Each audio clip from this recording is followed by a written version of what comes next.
Mirasee. In adaptive change, you're actually not giving people habits to do, habit stacking. We're going to start taking risks with experiments, and they're manageable risks. But let's experiment. Okay, let's take 15 minutes during the workday. What happens? Let's start tying your exercise to your productivity. What happens? Imagine the possibilities when your coaching becomes a catalyst for transformative changes, not just on the surface, but at the very core of your clients' beings. This isn't just a podcast episode, it is an invitation to explore an exciting coach approach, adaptive coaching. I'm Melinda Cohan, and you're listening to Just Between Coaches. I run a business called the Coaches Console, and we are proud to have helped tens of thousands of coaches create profitable and thriving businesses. This is a podcast where we answer burning questions that newer coaches would love to ask a more experienced coach. Imagine the possibilities when adaptive coaching becomes a cornerstone in your toolkit, promising not just a shift, but a deep transformation behavior shift in your coaching clients. Are you ready to up your coaching game? Then keep listening.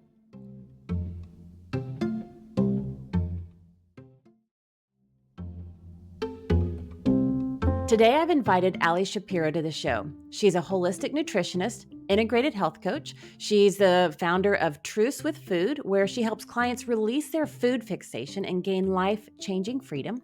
She's also the host of the top-ranked podcast, Insatiable. Welcome, Ali. Thank you for having me, Melinda. I am so excited to have you on the show, Ali, and really get into this methodology and this type of coaching. But before we dive in, would you mind sharing just a little bit of your background with our listeners? Yeah, so I have been coaching 17 years now, and I created the Truce with Food methodology out of my own personal journey of really healing my body from cancer. So I had cancer as a teenager at 13, and it really set me on this path. I didn't understand it at the time, but it really destroyed my gut health. And I didn't know any of this because I'm the first generation of childhood cancer survivors. But as I started to look at food as medicine instead of food as calories, I was able to heal a lot of the effects of my chemo, which were irritable bowel syndrome, depression, acne, all of these things that were tied to gut health, but there was no language for gut health at the time. This was like 20 years ago. And so I thought I had found this like miraculous field of health coaching. We weren't even called health coaches at the time. We were called health counselors. But then I realized after about the fourth session, my clients had some of the same eating challenges that I had. We would make these emotional shifts and that would help their eating, or they wouldn't change and their eating would get worse. And so I didn't understand what was working, what wasn't working. And so I went back to school to really understand, what if this falling off track, what if this, quote unquote failure to change habits was a symptom, just like my irritable bowel syndrome was a symptom, not a diagnosis. So I wanted to get to the root causes. And so I went back to the University of Pennsylvania in Philly and really started to study, how do we change? And I learned all the different coaching methodologies. It was interesting to learn all of them because you realize, okay, all these theories are great, but when you hit a real person, there can be a lot of complexity there. The theory doesn't hold up. And so my model, Truce with Food, grew out of my own personal experience to really radically change my relationship to food, help my clients. But then I also had the academic backing of some of this more stubborn change. And so I was doing that for a couple of years, and then I was getting really burnt out because, as you've talked about on this show, coaching has now matured as a market. But 15 years ago, you were still trying to convince people, why coaching, why health coaching, why me? Like, it was a lot longer of a process. And so I really wanted to be able to scale, right? You can only be able to help so many people if you're trading hours for dollars. And so I really spent several years figuring out what is essential to this type of change process for stubborn change. And that's where Truce with Food really went. And then I created my Truce coaching certification to help other practitioners. I have therapists, I have trainers, I have other health coaches, yogis who, after a couple years, they're realizing, okay, there's something that's not happening that I can't name what it is. And there are people who are working with stubborn types of change. And so that's a brief background of, of my story and where I am today. I love that you go back to the root causes. I love that in all aspects of life, not just fixing the symptoms, That's like quick results, quick wins, and that's fine. But I really love personally just that. What's the root cause? Let's get at that because then the ripple effect is so amazing. Now, as you mentioned, your focus, it's on health and nutrition, but your approach, I mean, it's relevant to all niches. So I want to dive in and let's talk about adaptive coaching. So, first of all, what is it? If our listeners have not heard of that or aren't familiar with it, what is adaptive coaching? Great question, because I don't think most people do know what it is. So there are two types of change. There are technical change and adaptive change. So technical change, if I was going to boil it down, is like you can Google the answer, right? I have a leaky faucet. How do I change this faucet? I want to run a 10K. How do I start changing my habits so that I can get to a 10K? And so the answer we can Google. We already know it. It's just about following a plan. In the coaching world, it might be like, we give out some worksheets, this is the process, it's linear, all that kind of stuff. So that's technical change. And the biggest mistake we make is we confuse adaptive change for technical change because I think most of us are trying to put the change our clients are seeking into this technical solution. Like I have the answers. One thing I forgot to say in technical change, the person leading the change is the expert. So the coach has the answers, the teacher has the answers, and you're just kind of learning information. I think of it as an education habit challenge versus adaptive challenges are completely different. For starters, there's no existing solution. So I think of this as the how, right? Maybe I want to change my diet, but how do I do that in my life? Where maybe I have kids, maybe I don't, maybe I have a chronic disease, so I don't have the energy that everybody has, right? Or for my clients, it may be like, why am I turning to food? And the problem or the root cause is usually difficult to identify. It's easy to deny, it's easy to resist. So, in my case, a lot of my clients are like, I just need a better plan. I just need to learn more about nutrition. I just need to learn more about caregiver burnout, right? It's like, oh, what is the root here? And these are also challenges that you don't fix. There's no finish line, but you can navigate through them. So, for example, with my clients, ultimately, they're trying to learn their bodies and bodies change, right? I had my own truce with food for 15 years, and then I had a baby, and then I went through menopause. My body is completely different. So, you're really teaching clients a skill set, right, of adaptability. And then change requires how we show up in our lives. So it's less about habit development, but I think of it as more relational, or we have to change how we think of our values. So, for example, with my clients, if you grew up in the 80s or 90s or even before, you grew up thinking that health equals thinness, right? So, if you value your health, you're trying to get thin. Whereas what clients need to learn to do is that health is a lot more holistic. It doesn't have to be all about weight. So you have to start valuing health habits outside of it if they're going to help you lose weight or not, right? It's like, how do I value my own needs and not just everybody else's needs, right? So being responsible and caregiving, we have to expand that to include themselves. Are you having to change your values, adapt them, expand them? So it's like these have been my core values, but now they don't serve me in the same way because my situation, my lifestyle, my whatever's going on is different. And so I have to not just go back to the core values, but I need to expand them. Is that what you're saying? Oh my God, I love this question, Melinda. It's both because what ends up happening, at least in the Truce coaching certification model, is you realize that the root issue, we've had to exile certain values. We've had to not devalue them. So, for example, a lot of people will value being productive.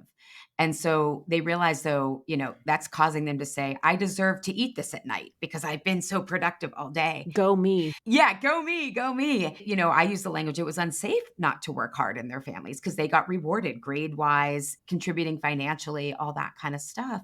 And so they have to start to discover it themselves that rest can actually be beneficial. Imperfection, right, can actually be beneficial, what you learn in that. Taking care of your own needs, right? And this is all stuff that we can know. And that's almost the last part of adaptive change is that solutions can't be taught. So we all know we should rest more. We all know we should not aim for perfection. We all know we should put our oxygen masks on first, but we're not doing it because of these deeper issues that are easy to deny or resist. And so In adaptive change, you're actually not giving people habits to do, habit stacking. We're going to start taking risks with experiments, and they're manageable risks. But let's experiment. Okay, let's take 15 minutes during the workday.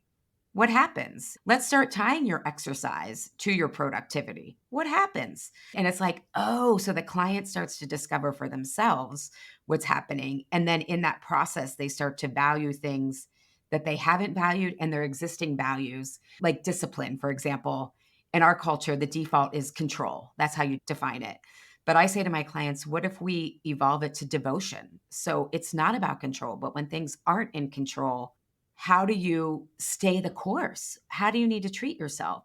It's really a radical form of coaching because you're getting people not to value most deeply the same unsustainable systems Yeah. that are really destroying the planet. Yeah. I just went through my own process after being postpartum and menopausal at the same time. And I don't have food issues, but overworking was my last vice. I had this deep story that I had to work really hard to be exceptional. And that's how I secure status in the world, by being exceptional in my work.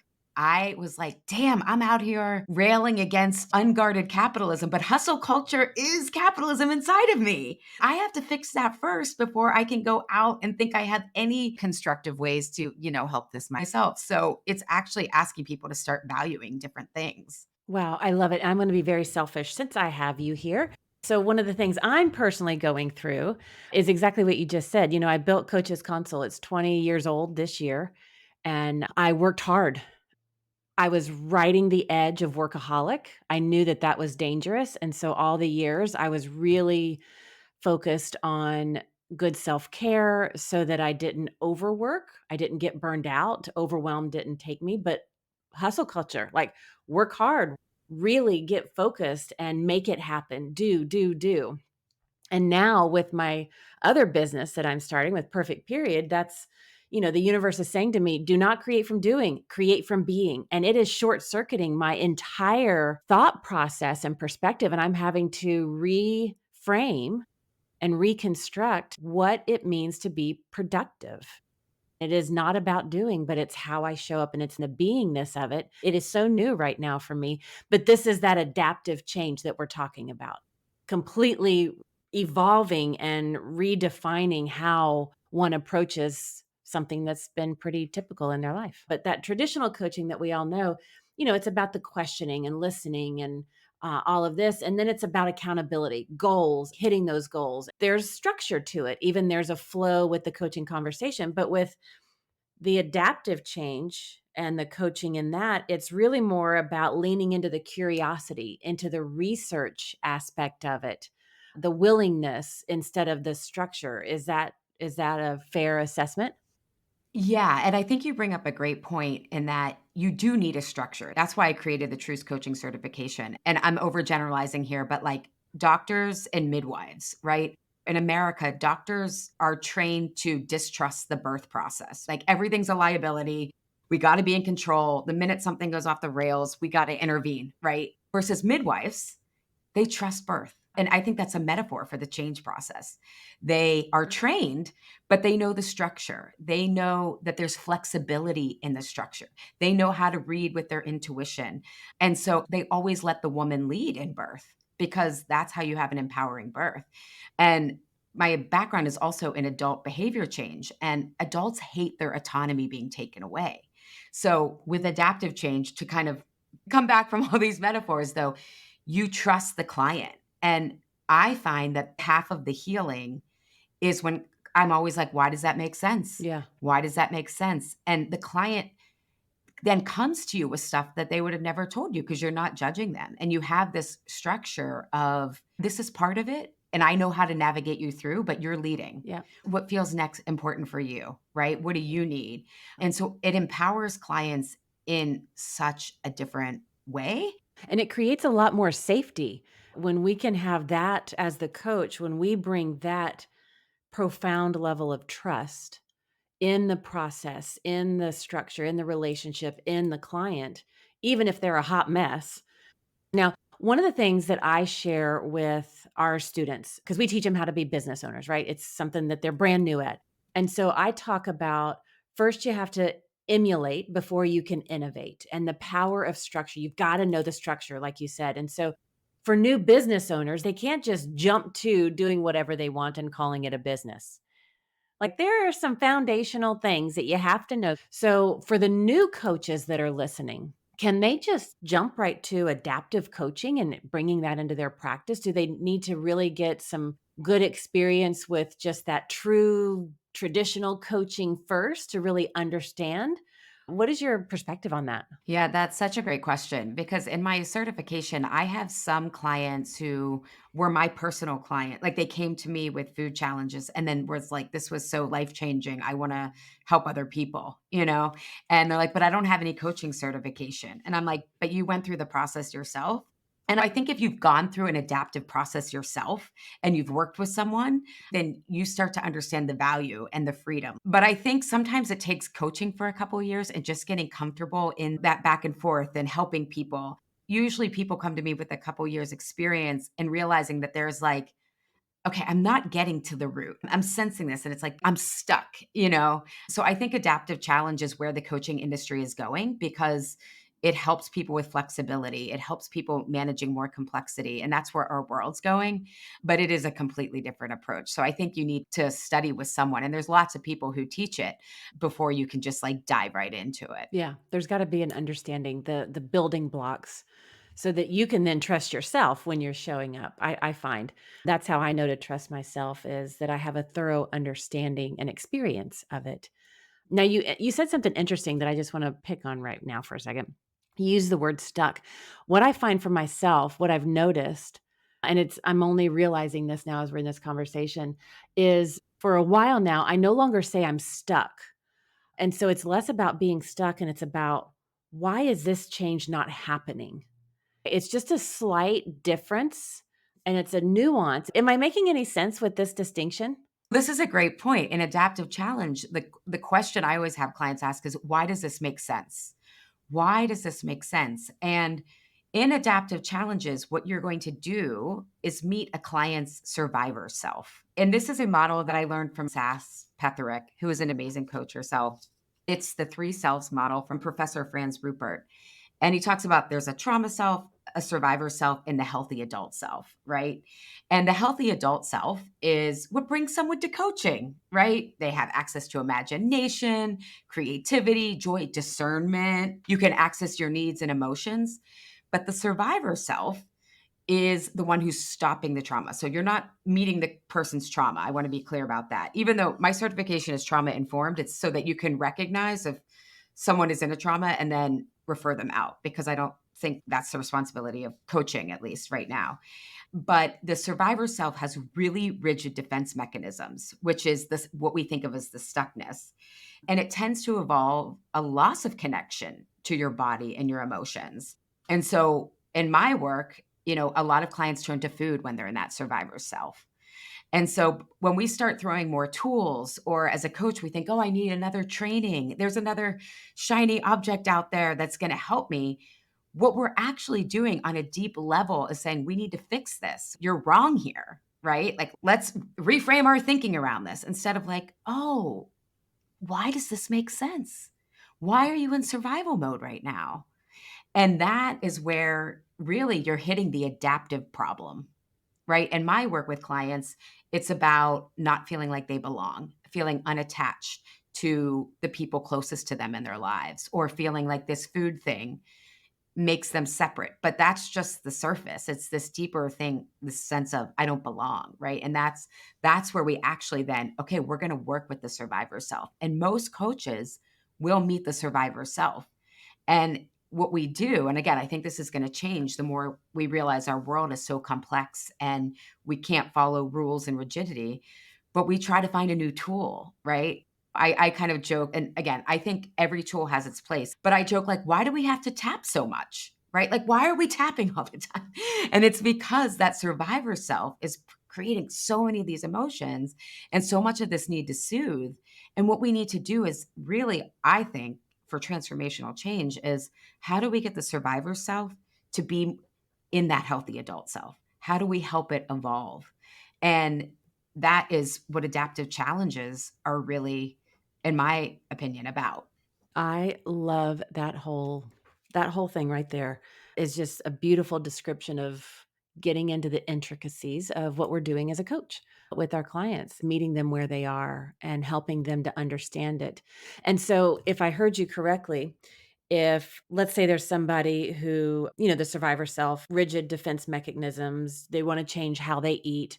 I just want to have a clear distinction. How would the traditional coach adapt that client situation? And then you kind of gave us an insight, but recap the adaptive coach approach. Yeah. I've gone into other health coaching companies and have trained them. And so two things happen. They're like, yes, one, the client just doesn't come back. They feel shamed that they're stuck. You know, even though you may be a really welcoming coach and all this stuff, they're just so much ashamed because, again, the initial approach was we're going to crush these goals, right? So then what happens is, and this is what other coaches have told me who do the traditional approach, they're like, I feel like I have to pull a rabbit out of the hat. Okay, maybe we need a better plan. And all of a sudden you're in fixing mode. Because what also happens, I should say, since this is just between coaches, is our survival self will often get entangled with the client's survival self. So, if you were someone who had to be like the good, responsible girl, it's like, oh my God, now I'm responsible for this client's stuckness. And so I'm going to use my own survival strategies. And so it gets really messy. So that's what tends to happen in the traditional model. Yeah, and I would say with that traditional model, when you said they're in fixing mode, it's like, okay, I would imagine myself talking with the client. What's the plan you want to commit to? What are some of the actions you can take? What will you do differently this time? Like that would be some of the conversations I would have with them. And then they would identify it, list out the homework and the action items. I said, okay, we'll meet next week and see how it went. And it's like, it's that kind of experience. Not that there's anything wrong with that. It's just an approach to a situation, and then the adaptive coaching, take us through that scenario. Yeah. And so if I have a client who comes in, and again, the relationship and the positioning is already like clear that, it doesn't mean that my clients don't have goals, but the way that we've set up the goals is, I want to find non food ways to reward myself, right? I want to make exercise about joy and pleasure, not losing weight. So we're already focusing on how they're showing up. And, it takes a little bit longer. So if they come in and they're like, I really overate yesterday. I'm like, "All right, so why does that make sense?" And they know because we've worked together that it's not maybe just what happened right before they ate. And I take them through a process rooted in the evidence-based framework of immunity to change, which is a huge adaptive process. So then I would say, what story was active? And a story is what feels at risk, what felt hard. And some of the risks clients turn to in their survival self is I felt like I failed. I felt like I was going to be rejected, right? And so much of, I think, in the adaptive is bringing in more feminine approach to coaching, which is the witnessing and the attunement. I love that. And then it's like, okay, now that we know what's happening, how are you trying to protect yourself? And in adaptive challenges, according to the Truths coaching model, is that you're attuned to what other people might have wanted and needed. And so it's like, what do you need? What do you need now? Do you need to go back and have a different conversation with the person that you were afraid of? Do you need to get more information that you really weren't rejected? If you feel like you failed, well, okay, part of what we're doing is redefining the values of success. So it's like, what did you learn from that? What do you want to do moving forward? Do you want to take a break? Everything is their autonomy and their wisdom and their intuition is honored. But I just have the questions and again, I'm like the midwife, but I'm focused on how to support them with the questions and the understanding and help often organizing for them what happened. Because even if you're first starting an adaptive change process, clients aren't used to being like, oh my God, my food is because I felt worried about this email that I sent to someone at 10 a.m. that I said the wrong thing, So I find that having the structure to mirror them. So this is what happened and this is why is like that safety. That's that safety piece. So now I can look constructively at what happened rather than feeling in shame. Because if I'm in shame or guilt, I can't actually own maybe what happened, what I need to do next, because I'm too much hearing it like criticism. I'm too much hearing it's about me as a failure, for example, versus, wait a second, that makes sense. You learned. What do you want to do next? So that you can learn from the mistake rather than making it about you and putting you in shame. So, how do you support your clients as they're going through this process? Is there a story or an example from your own experience with your clients that you can share about this? Totally. So a lot of my clients, they feel guilty or ashamed if they fall off a plan because they think it's not going to work and I'm going to fail. So one of my clients who was, identifies as a recovering perfectionist, she was a yoga teacher. She had taken a couple other health coaching certifications, but when you go through the Truth Coaching certification, you have to go through the process yourself with the goal. Some people bring out business goals, and hers was she wanted to start teaching yoga because she loved it, but also because it's a great place to meet potential clients, right? And so what we had her do was, okay, what is the first step? Because it's really about managing risk, right? And we do small manageable risks because everything isn't ready for a big risk, right? So for her, I was like, what's the first step? Okay, I got to teach a class. And so she went and she was like, three people came. I forgot the moves. She's like, it was basically a disaster because I was so nervous. But I said, okay, but what we have to measure now, because you're a beginner, right? In the beginning, we're measuring, did you show up? That's the risk right now, is just in showing up. So then it was like, okay, next time you're going to go, what do you want to improve on? You did that first time. So now you know you can do it. And she's like, it's not easy. I still have these, we call them protectors, right? Other people call them a critic, but the critic is trying to prevent you from taking imperfect action. So we call them protectors to not look, perfect. So she's like, okay, I took my next class, and she's like, only two people showed up. And she was making that mean that that third person hated her class, because if we have a perfectionist perception, it's like a house of mirrors. You keep making meaning repetitively about your imperfection. So I said, okay, wait a second. We don't know that. You're falling back on this story that you have about rejection if you're not perfect. And so let's just put that there. You're focusing on what you need here. And you need to keep getting practice to do this so that you can eventually feel in your flow. And this was an example of saying, let's take your value of yoga off the mat and bring it to yourself as a teacher who's just starting out.